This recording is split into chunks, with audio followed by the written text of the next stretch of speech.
Hello everyone, welcome to Priya blog. তো আজকে সকাল থেকে ভিডিওটা শুরু করছি। আর সকালে ফ্রেশ হয়ে চলে এসেছি কিচেনে।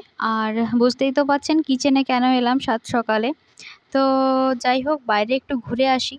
তো হঠাৎ কিচেন ছেড়ে চলে এলাম ডাইরেক্ট বাইরে। আর আজকে একটু তাড়াতাড়ি উঠে পড়েছি। আর জানি না আমি তাড়াতাড়ি উঠেছি না মা একটু লেটে উঠেছে, কেন কি যতই হোক মা একটু অ্যাডভান্সেই ওঠে, প্রায় 5টা সাড়ে 5টা নাগাদ। আর দেখতেই পেয়েছেন কত বড় বড় ফুল হয়েছে আমাদের গাছে। আর মা প্রতিদিন সকালে উঠে টুকটুক করে সমস্ত গাছের ফুল আর কি তুলে নেয়। তো কিছু বাকি থাকে সেগুলো হচ্ছে আমি তুলি, বা হয়তো কিছু পরে পরে ওঠে সেগুলোকে আমি তুলি। তো যাই হোক, সকালে ঘুম থেকে উঠেই যদি চোখ যায় এরকম তরতাজা কয়েকটা ফুলে আর এত টকটকে সবুজ সবুজ গাছে, মন প্রাণ সব একদম যেন জুড়িয়ে যায়। তো যাই হোক, এরপরে চলে এসেছি পেছন দিকের বাগানে। তো পেছন দিকটাও দেখালাম, বেশ সুন্দর জবা ফুল ফুটেছে। সামনে ভ্যারাইটি ফুল আছে, কিন্তু পেছন দিকে খালি জবাই আছে। তো যাই হোক, চলুন রান্নাঘর থেকে এলাম, আবার রান্নাঘরে রিটার্ন চলে যাই আমি। তো চলে এসেছি এখন রান্নাঘরে আর চা বসাবো। মাও যদিও এখনও চা খায়নি, তো সেই জন্যই আর কি গরম গরম চা নিয়ে বসবো দুজনে। আর মর্নিংটা সত্যি কথা বলতে একটু লেজি হয় আমার জন্য, আমি এত অ্যাক্টিভ চলতে পারি না। কেন কি ওই ঘুম থেকে ওঠার পরে এদিক ওদিক ঘুরতে আর কি খুব একটা এনার্জি পায় না। তো যাই হোক, ঢুলু ঢুলু চোখ নিয়ে চা বানাচ্ছি, যদি চাটা খেয়ে তাও এনার্জিটা আসে। তো চা আমার ফুটেই উঠেছে, এরপরে কাপে ঢালার পালা। আর মায়ের ওদিকে ফুলও বোধহয় তোলা হয়ে গেছে। এরপরে চাটাকে আমি কাপে ঢেলে নিয়ে চলে যাব। আর এই দেখুন, মা বসে পড়েছে রেডি শেডি হয়ে। আর এখানে বসে বসে বেশ খানিকক্ষণ দেবো আমরা আড্ডা। আর তারপরেই চলে এসেছি আখরোট খেতে। তো বাবা মারা গেছিলো কাশ্মীরে, তো এই মাসেরই প্রথমের দিকে চলে এসেছে। আর আপনারা তো জানেনই কাশ্মীরের অবস্থা কি শোচনীয়। তো এই বিষয়ে না হয় পরেই ডিসকাস করব। তো যাই হোক, ওসব আখরোট খেয়ে তারপর স্নান টান করে পুজো কমপ্লিট করে এখন চলে এলাম। আর মাথায় যেহেতু আগের দিন নিয়েছি পুরো একদম চিপকু চিপকু করে তেল, ওই জন্য ভেজানোর পরও অদ্ভুত লাগছে চুলটা। তো যাই হোক, মাঝে মধ্যে চুলে কিন্তু তেল দেওয়ারও প্রয়োজন রয়েছে, কারণ চুলের না হলে গ্রোথ হবে না আর চুলটা পাতলা হয়ে যাবে বেশি শ্যাম্পু করলে। তো আগে যদি আমি নিতাম না, মানে বিয়ের আগে, কিন্তু বিয়ের পর থেকে আর কি সবাইকে দেখে দেখে আমিও নেওয়া শুরু করেছি। আর এদিকে ভেজা কাপড়গুলো চলে এসেছি মিলতে, যদিও ছাদে মেলা হয়ে থাকে, কিন্তু মাত্র কয়েকটা তো সেই জন্য সামনেই মিলে দিলাম।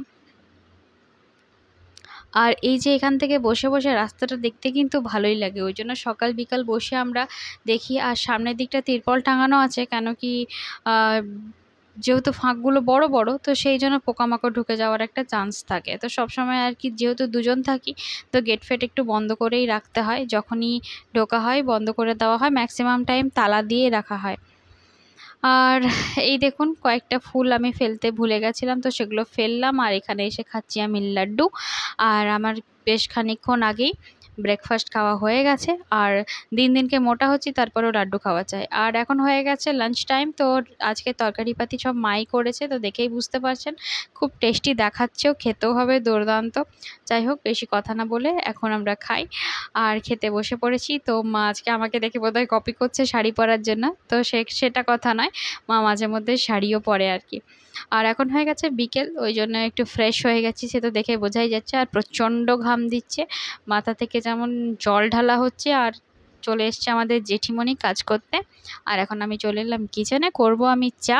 কেন কি সকাল বিকাল 2 টাইম চা খাওয়াটা ম্যান্ডেটারি, চাহে জিতনা भी गर्मी हो।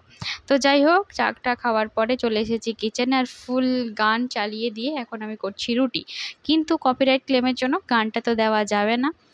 তো আর কি বেশ মজাই লাগছে, কেন জানি না, এখন আমাকে কাজবাজ করতে বেশ মজাই লাগে। যদিও দেওয়া হয় না করতে, কিন্তু চেষ্টা করি আর কি পুরো দমে এসব করতে। আর আমাকে রুটি বানানো, তো যদি চাকি বেলনা ভালো হয়, তো রুটি বানাতে আমার ভীষণ ইন্টারেস্ট লাগে।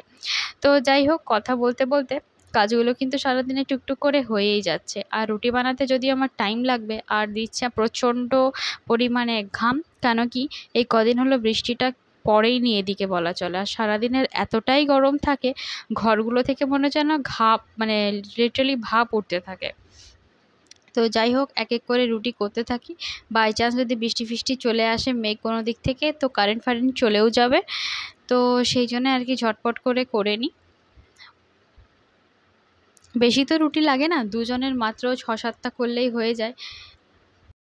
তো রুটি বানানো হয়ে গেছে, চলে এসেছি আমরা ডিনার টেবিলে। আর সব কিছু রেডি হয়ে গেছে, আর লাড্ডুটাও কিন্তু নিতে ভুলিনি। আর মা আর আমি বসে পড়েছি। আর সবার শেষে একটু মিষ্টি মুখ দিয়ে শেষ করব বলেই লাড্ডুটা এইভাবে আমরা দেখাচ্ছি।